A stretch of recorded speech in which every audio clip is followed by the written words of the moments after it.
नमस्कार। आज मंत्रिपरिषद में 6 मामलों में निर्णय लिए गए हैं।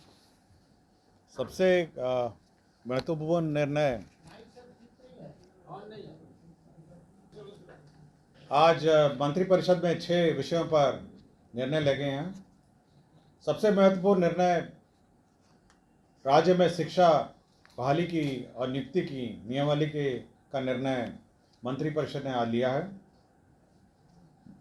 इस नियमावली का नाम होगा बिहार राज्य विद्यालय अध्यापक नियुक्ति स्थानांतरण अनुशासनिक कार्रवाई एवं सेवा शर्त नियमावली 2023। इस नियमावली के तहत अब जो भी नियुक्तियां राज्य सरकार शिक्षकों की करेगी वह अब राज्य कर्मी होंगे, राज्य सरकार के कर्मी होंगे। यह एक महत्वपूर्ण निर्णय है। इससे पूर्व आपको जानकारी होगी कि राज्य सरकार राज्य में पंचायत शिक्षक, पंचायत समिति शिक्षक और जिला परिषद के शिक्षक और नगर निकाय के स्थानीय निकायों के शिक्षक रहा करते थे। अब जो भी नई नियुक्ति होगी अब वो राज्य सरकार नियुक्त करेगी। राज्य सरकार नियुक्ति के लिए एक अलग परीक्षा आयोग के माध्यम से लेगी।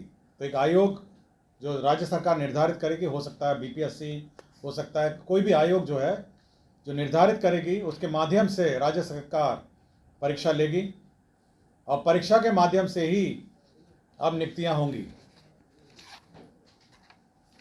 इस नियुक्ति में भाग लेने के लिए जो अर्हता होगी वह मैं पढ़ देता हूं। इसकी नियुक्ति की जो अनिवार्य अर्हता है, भारत के नागरिक हों और बिहार राज्य के स्थायी निवासी होना चाहिए, ये पहली अर्हता होगी। विद्यालय अध्यापक के पद पर नियुक्ति हेतु राष्ट्रीय अध्यापक शिक्षा परिषद द्वारा समय समय पर निर्धारित शैक्षणिक एवं प्रशासनिक योग्यता धारित करते हों एवं विशेष विद्यालय अध्यापक के लिए अर्हता भारतीय पुनर्वास परिषद के अनुरूप अनिवार्य होगा। तो ये महत्वपूर्ण एक अनिवार्यता है। राज्य सरकार एवं केंद्र सरकार द्वारा समय समय पर आहूत शिक्षा पात्रता परीक्षा में उत्तीर्ण हो, परंतु वर्ष 2012 से पूर्व नियुक्त एवं कार्यरत शिक्षक जो दक्षता परीक्षा उत्तीर्ण होंगे के लिए शिक्षक पात्रता परीक्षा में उत्तीर्ण अनिवार्य नहीं होगा।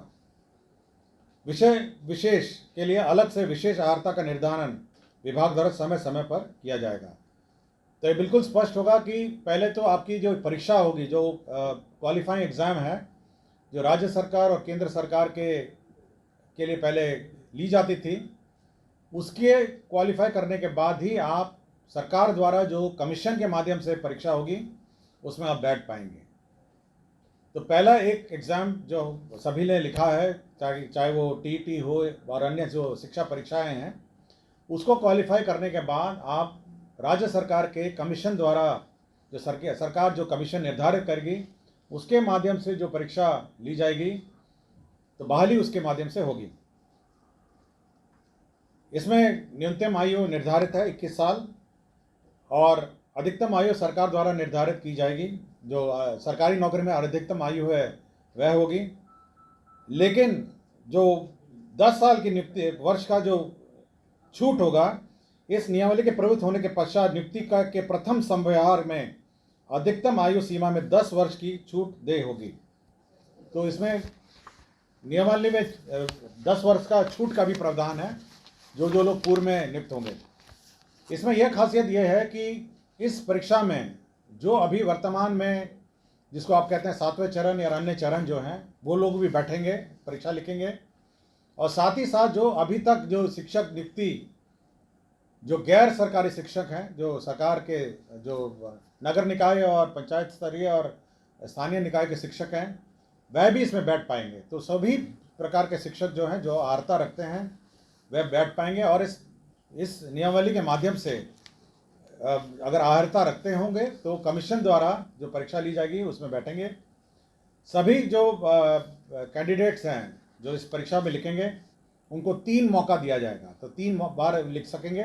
उसका अलग अलग है, प्राइमरी शिक्षक का अलग है, मध्य का अलग है, सबका अलग है।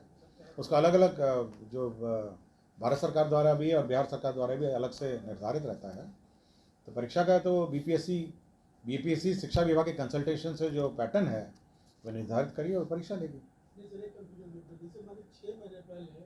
अगर उदाहरण के तौर पर 6,000 या 7,000 शिक्षकों की नियुक्ति की प्रक्रिया शुरू की है वो चलती रहेगी, इससे कोई दिक्कत नहीं। देखिए बहुत स्पष्ट है, आज के बाद कोई भी शिक्षा नियुक्ति जो नियुक्ति होगी वह इसी के माध्यम से होगी। इसका मतलब ये है कि आज के बाद कोई पंचायत स्थानीय निकाय शिक्षक बहाल नहीं होंगे। बहुत ही स्पष्ट हो गया आपको। कुछ है इसका क्या है? इसको जल्दी हो जाएगा, मतलब सरकार का है कि जल्द से जल्द इसको जल्दी कराया जाए और परीक्षा भी ली जाए और इसी वर्ष बहाली की भी प्रक्रिया आरंभ की जाए। सरकार निर्धारित करेगी। इस कैबिनेट में ये प्रस्ताव में नहीं है, लेकिन ये प्रस्ताव में यही है कि सरकार द्वारा निर्धारित है, जिसमें बीपीएससी भी हो सकती है या जो सरकार चाहे। एक ही परीक्षा होगी, एक ही परीक्षा होगी। हाँ, आप मान लीजिए, अब हमारा अगर समझने के लिए समझ लीजिए कि जो विभिन्न क्वालिफाइंग जो एग्ज़ाम्स हैं वो इसके पूर्व की परीक्षा है, फिर उसको क्वालिफाई करिएगा तो आप इस परीक्षा में भाग ले सकेंगे। इसमें एक ही परीक्षा है। हाँ, ये सब क्वालिफाई होना पड़ेगा। हाँ, क्वालिफाई होना पड़ेगा।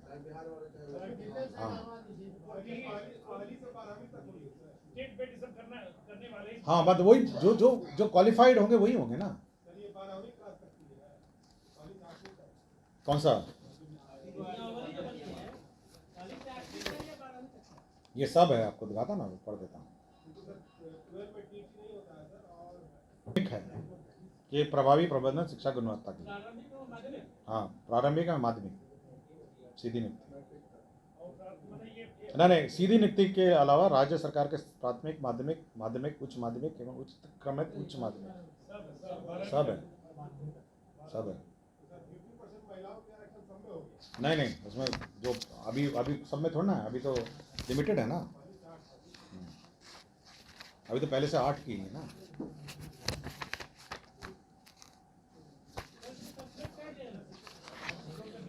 मैं आपको दे दूंगा।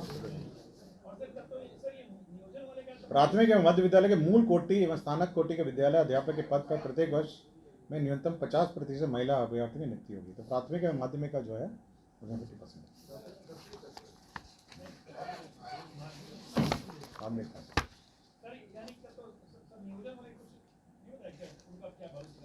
कौन सा? अभी जो वर्तमान में 4 लाख काम कर रहे हैं वो परीक्षा लिखेंगे। मतलब अगर उनको परमानेंट करना है, अगर वो सरकारी सेवक बनना चाहते हैं तो वो भी परीक्षा लिख सकते हैं। लेकिन सरकार अब जब भी नियुक्ति करेगी राज्य सरकार के कर्मी होंगे और ये परीक्षा पास करेंगे। अभी कोई निर्णय है, अभी तक वर्तमान जो कैबिनेट नोट है वो तो केवल नए वाली जो नए शर्त है। लेकिन यह उसमें जरूर शर्त स्पष्ट है कि अब ये पूर्व की जितनी नियमावली में है उसमें नियुक्तियां नहीं होंगी। यह बिल्कुल स्पष्ट है प्रस्ताव। मैं पढ़ देता हूं अभी। इस नियमावली के अधिसूचित होने की तिथि से पूर्व की नियमावलियों द्वारा नियुक्ति बिहार जिला परिषद नगर निकाय उच्च माध्यमिक विद्यालय के शिक्षक फलाना संबंध यथा नगर निकाय संस्था एवं पंचायती राज संस्था अंतर्गत शिक्षकों की नियुक्ति से संबंधित नियमावली जो वर्ष 2006 से वर्ष 2020 की अवधि में अधिसूचित हुई थी में निहित प्रावधान के तहत इस नियमावली के प्रभावी होने की तिथि के उपरांत कोई नई नियुक्ति नहीं की जा सकेगी। बहुत ही स्पष्ट है। सारे सरकारी कर्मचारियों का है। 1000 ये तो बताया ना आपको,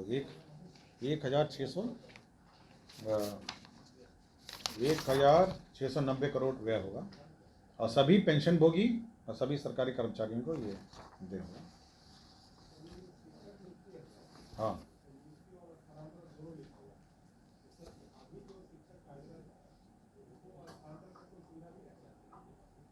देखिए अभी जो नियमावली है यह नई नियुक्ति और सभी जो नियुक्ति की प्रक्रिया निर्धारित की गई है और नियुक्ति की प्रक्रिया में यह बहुत स्पष्ट किया गया है कि अब राज्य सरकार जो स्थानीय निकाय के शिक्षक हैं उनकी नियुक्ति नहीं करेगी।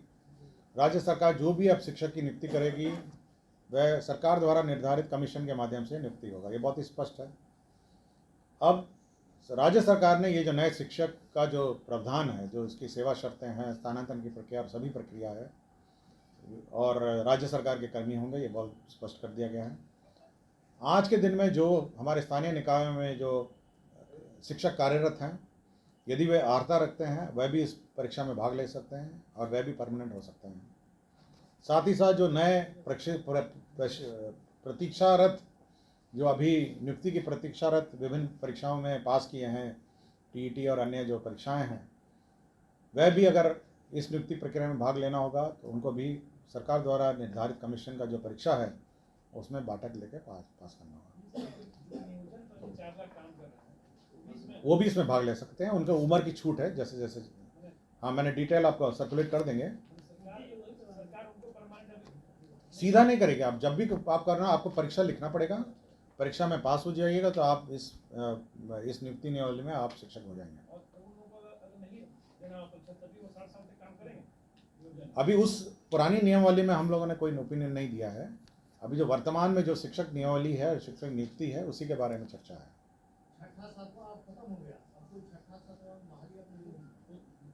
देखिए, सरकार ने कहा कि आज के दिन जो आज का तिथि है, आज के दिन जो बहाली होगी वो परीक्षा के माध्यम से होगी और सरकार द्वारा निर्धारित कमीशन के माध्यम से परीक्षा होगी। हाँ, रिजर्वेशन की बात है, सारे राज्य सरकार द्वारा निर्धारित आरक्षण रोस्टर का पालन किया जाएगा। और लेकिन साथ ही साथ जो आरक्षण है प्राथमिक एवं मध्य विद्यालय के मूल कोटि एवं स्थानक कोटि के विद्यालय प्रधानाध्यापक के पद पर प्रत्येक विषय में न्यूनतम 50% महिला अभ्यर्थियों की नियुक्ति की जाएगी। जो वर्तमान में शिक्षा में जो आरक्षण लागू है वह यथावत रहेगा, किंतु अन्य जो महिलाओं को छोड़ के अन्य जो राज्य सरकार का जो आरक्षण का नियम है वह लागू होगा। इसके साथ साथ अब सरकार के जो कानून हैं, सरकार के जो नियम हैं, सरकार का जो पेंशन है, सरकार का जो निर्धारित एनपीएस पेंशन है, ये सब लागू होगा। सरकार के जो आचरण है वो लागू होगा। यह नियुक्ति अब जिला संवर्ग के रूप में होगी, जिसमें जिला के अंदर स्थानांतरण का प्रावधान है और अंतर जिला का भी स्थानांतरण का विशेष परिस्थिति में प्रावधान है। संपुष्टि, सेवा संपुष्टि भी उसी अनुसार है, शिकायत अपील भी उसी अनुसार है। और कैबिनेट ने यह निर्णय लिया है कि अब अन्य किसी प्रकार से शिक्षा की नियुक्ति नहीं की जाएगी, शिक्षक की नियुक्ति नहीं की जाएगी। केवल जो सरकार द्वारा निर्धारित कमीशन है उसके माध्यम से परीक्षा होगी और उसी माध्यम से अब शिक्षा नियुक्ति होगी। यह बिल्कुल कैबिनेट ने स्पष्ट निर्णय ले लिया गया है। सप्तम केंद्र पुनरीक्षित वेतनमान संरचना में वेतन जो प्राप्त कर रहे हमारे सरकारी पदाधिकारी कर्मी हैं, उनको 1/1/2023 से के प्रभाव से डीए का जो रेट है वो 38 के स्थान पर बढ़ा के 42% हो गया है। राज्य सरकार को इस बढ़ोतरी में 1690 करोड़ का अधिक व्यय होगा, तो 38 के स्थान पर अब 42% डीए होगा। राज्य सरकार ने अपना जो कंटिजेंसी फंड है उसको 350 करोड़ से बढ़ा के 10,000 करोड़ कर लिया गया है। आपको जानकारी होगी, समय समय पे हम लोग कंटिजेंसी फंड से निकासी करते हैं, तो अब ये लिमिट 10,000 करोड़ का होगा, जिसमें आधा प्रतिशत जो 50% होता है वो आपदा के लिए सुरक्षित रखा जाता है। पटना जिला अंतर्गत जो वाल्मीकि का परिसर है उसमें 6.5 एकड़ जो ज़मीन है वह वर्तमान में भारतीय कृषि अनुसंधान परिषद को आवंटित है। अब वो जो ज़मीन है वो बिपाड़ के एक्सपेंशन के लिए स्थानांतरित कर दी गई है और यह निर्णय लिया गया है। और बिहार पुलिस में ईआरएसएस का जो सिस्टम लागू है उसमें जो अंडरग्राउंड केबल नेटवर्क है उसमें जो शुल्क, राइट ऑफ वे शुल्क दिया जाता है ईआरएसएस पुलिस मुख्यालय और अन्य स्थान के लिए, ईआरएसएस के योजना के लिए, तो यह शुल्क, राइट ऑफ वे का शुल्क माफ़ हो गया है। और एक पद सृजन का है जिसमें राज्य योजना मद में ग्रामीण विकास विभाग के अंतर्गत जवाहर ग्राम स्वरोजगार योजना के अंतर्गत सृजित जो 102 पद थे उसमें 53 पद अब स्थापना में प्रतिबद्ध परमानेंट पद हो जाएंगे और 39 पद है उसको सरेंडर कर दिया गया।